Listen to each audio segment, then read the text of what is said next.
आध्यात्मिक आँखाले हेर्ने एउटा सुन्दर किताब खबर.com। नमस्कार। मनलाई शान्त र स्थिर कसरी राख्ने, आजको शीर्षक। मनलाई शान्त र स्थिर कसरी गर्ने त, यो प्रश्नको जवाफ बोकेर आएको छु आज म। हाम्रो मनमा यति धेरै खटपटी छटपटीहरू छन्, बेचैनीहरू छन्। मनमा एक प्रकारको भागदौड, विचारहरूका भागदौड चलिरहेको छ। यी सारा चिजलाई कसरी रोक्ने, यो अशान्त मनलाई कसरी स्थिर गर्ने, यो बेचैन मनलाई कसरी स्थिर गर्ने, यसको जवाफ आज म तपाईलाई दिनेछु। जसको जस्तो मति हुन्छ नि, उसको गति पनि त्यस्तै हुन्छ मेरो समाधानी मित्र।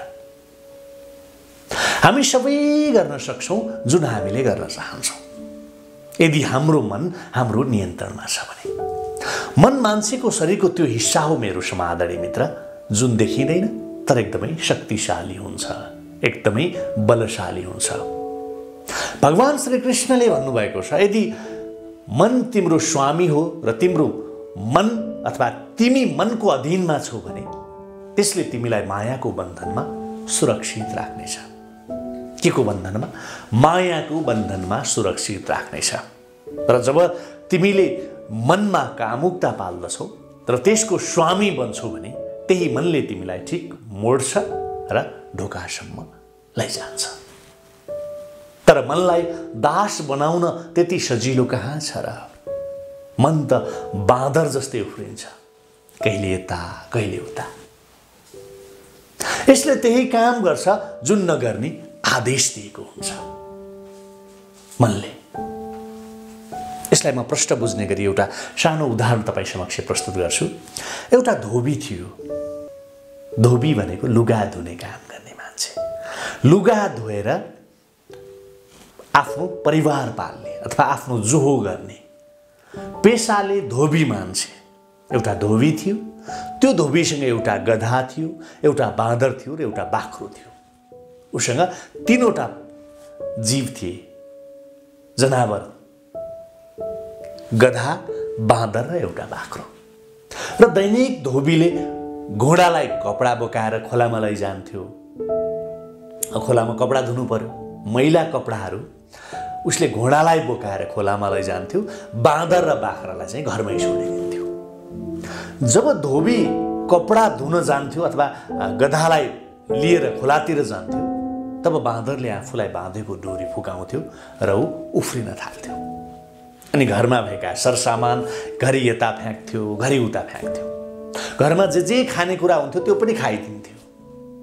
र जब धोबी कपडा धोएर घर आउने बेला हुन्थ्यो, त्यो ठिक आउने बेला भयो भन्ने बेलामा उसले बाख्रालाई बाँधेको रस्सी खोलिदिन्थ्यो, दाम्लो खोलिदिन्थ्यो र त्यो डोरीले आफूलाई फ्याट्ट के गर्थ्यो? बाँधिदिन्थ्यो। आफूले आफूलाई बाँध्थ्यो बाँदरले। र जब धोबी घर आउँथ्यो नि, घर आइपुग्थ्यो नि, हो घरको सारा हालत देखेपछि अब उसलाई रिस त अभियसली उठ्थ्यो है।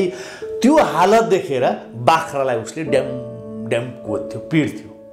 किनभने बाख्रो त रस्सी दाम्लो मुक्त थियो। अब दाम्लोबाट फुकेको देखेपछि त बाख्राले कुटाए, अभियसली खाने भयो। हो यही बाँदर हो हाम्रो मन र यही बाख्रो हो हाम्रो शरीर। नियन्त्रित हाम्रो मन हुँदैन र त्यसको असर हाम्रो शरीरलाई पर्छ।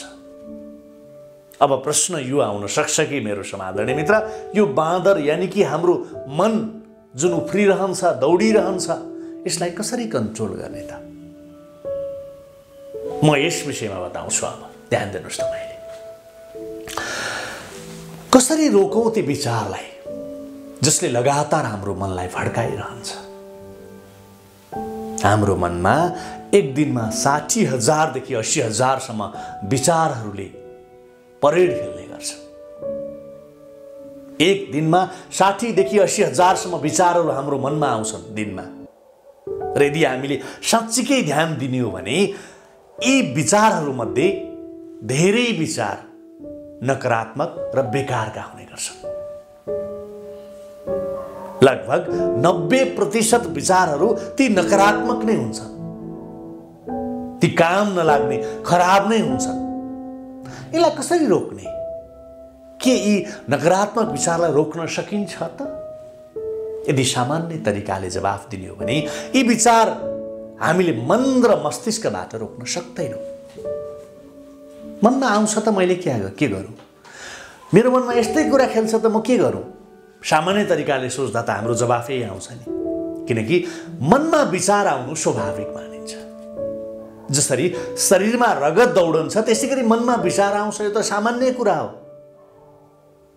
तपाईँ हाम्रो मनमा लाग्न सक्छ र अन्य अङ्गको काम लगातार हुन्छ। त्यसै गरी मनमा विचार आउने गर्छ भनेको जसरी हाम्रो मनमा विचार आउने गर्छ नि त्यसरी शरीरका अवयवहरूले पनि आफ्नो काम गरिरहेका हुन्छन्। हामी त्यही बुझ्छौँ नि। तर हामीले विचारलाई नियन्त्रण भने जरुर गर्न सक्छौँ। जब विचार नियन्त्रित हुन्छ नि तब मन आफै आफ स्थिर हुन्छ र यो हुन्छ अभ्यासको कारणले। विचारप्रतिको सच्चा भावले हुन्छ मेरो समादरणीय मित्र। सच्चा भावनाको अर्थ हामीले विचारलाई देख्न जरुरी छ। मनलाई आफूबाट अलग गरेर विचारलाई हेर्न जरुरी छ। मनबाट एउटा दूरी बनाएर हेर्न जरुरी छ। अब तपाईले सोच्न सक्नुहुन्छ हामीले हाम्रो मनलाई आफ्नो शरीरबाट कसरी अलग गर्न सकिन्छ त?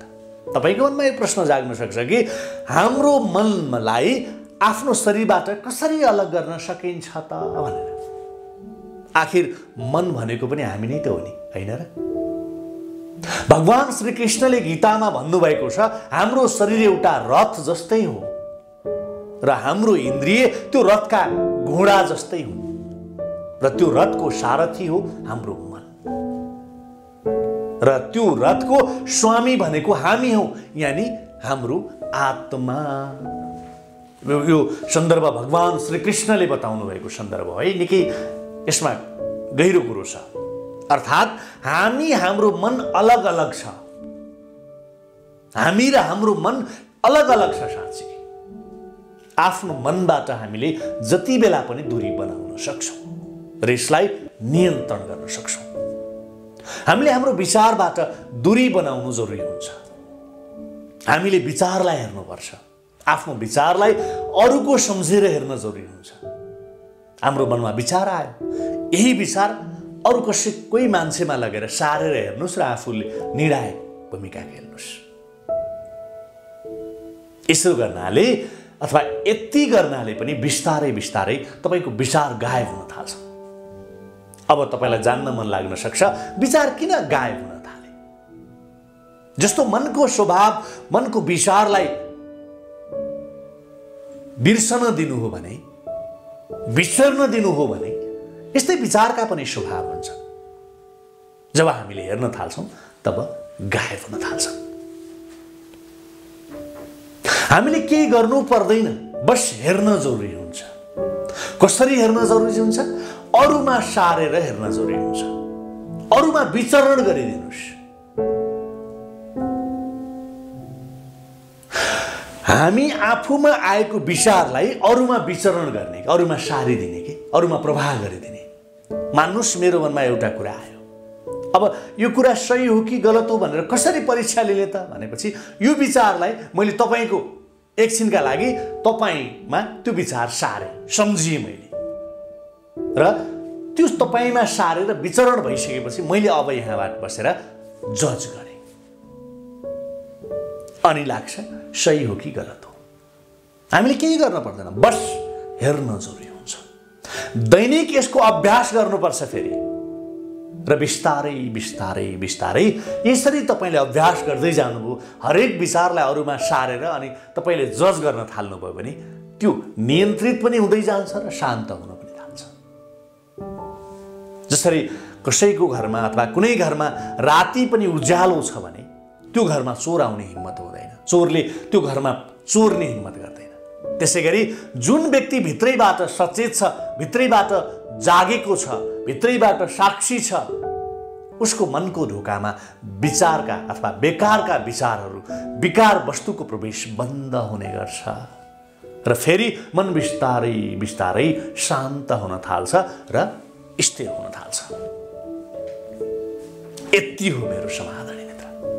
त्यसैले तपाईले आजदेखि यो भिडियो हेरिसकेपछि मेरो मनमा विचारहरू आउँछन् त म के गरौँ, त्यसलाई मैले जज गर्नै सक्दिनँ भन्नुहुन्न भन्ने मलाई लाग्छ। किनकि कसरी गर्ने, मनलाई स्थिर कसरी राख्ने, अरूमा विचरण गर्ने र आफूले जज गर्ने, बिस्तारै हरेक कुरामा त्यसरी तपाईले विचरण गर्न थाल्नुभयो भने अवश्यमेव तपाईको मन आफसे आफ बिस्तारै बिस्तारै स्थिर हुँदै जानेछ। सर्वे भवन्तु सुखिनः।